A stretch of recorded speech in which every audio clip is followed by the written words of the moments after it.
in right now. We're in this amazing moment, this movement building moment. This time actually, as we've been looking at it over the last couple of years, we've talked about this social movements really going in waves.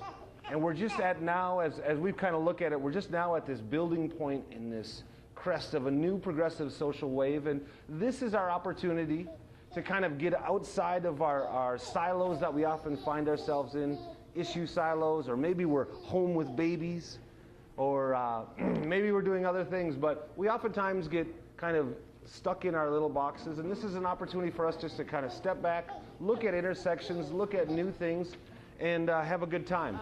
World Social Forum, that title is taken as a challenge or in response to the World Economic Forum. So basically this idea that there's just a few, I mean we can pretty much guess, right, rich white men from the richest countries in the world deciding the fate of billions of people, and most of their things that they're considering, or the paradigm that is foremost in their minds, is economic. The World Social Forum process is a direct challenge to that, and says, you know, maybe we should be thinking about some other things besides economics, and maybe we should be involving some more people, namely the people who are most just about environmental degradation. It's not just about sexism. It's not just about racism. It's like multi-sectors getting together to discuss the biggest issues of the day. So that was organized in Porto Alegre, 2001. It was immensely successful. A bunch of folks, but basically it was an open space process, you know, and the idea is that it should be decentralized, you know, that a lot of these hierarchies obviously reinforce a lot of these oppressive systems.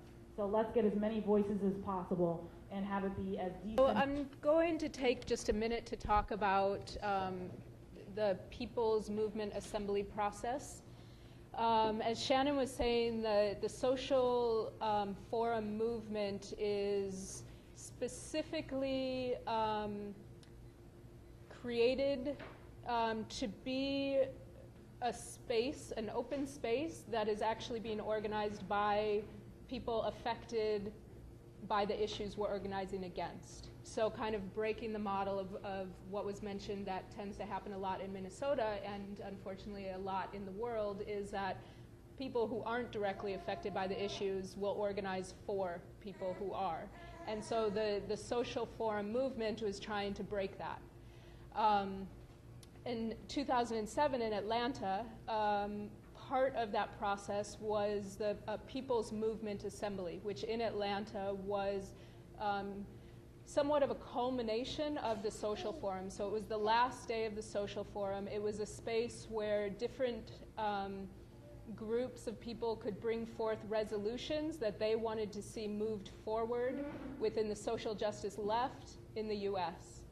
And it was successful, but also recognized that it was a lot of information in a short period of time. It was trying to be done in, 6 hours.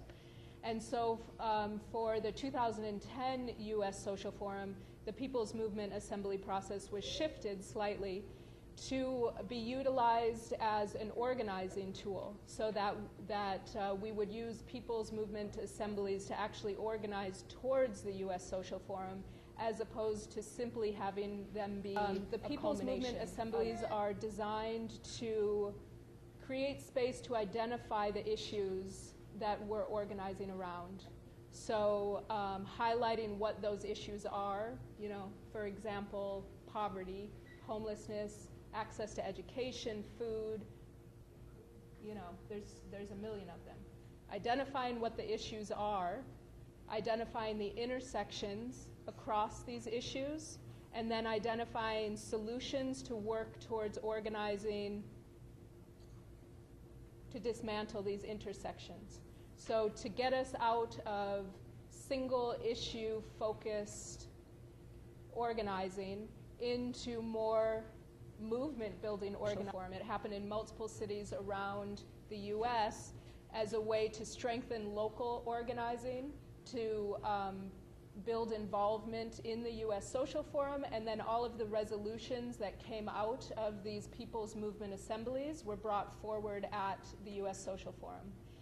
There was also, during the U.S. Social Forum itself, I believe 40 People's Movement assemblies organized by different groups of people focusing on different intersections. One of the highlights that I'll mention briefly was one day there were, I believe, 6 People's Movement assemblies that came together in common space, and they were all people of color, anti-imperialist formations that brought their People's Movement assemblies together to publicly say, we are all in joint struggle with each other. We are all fighting for our space.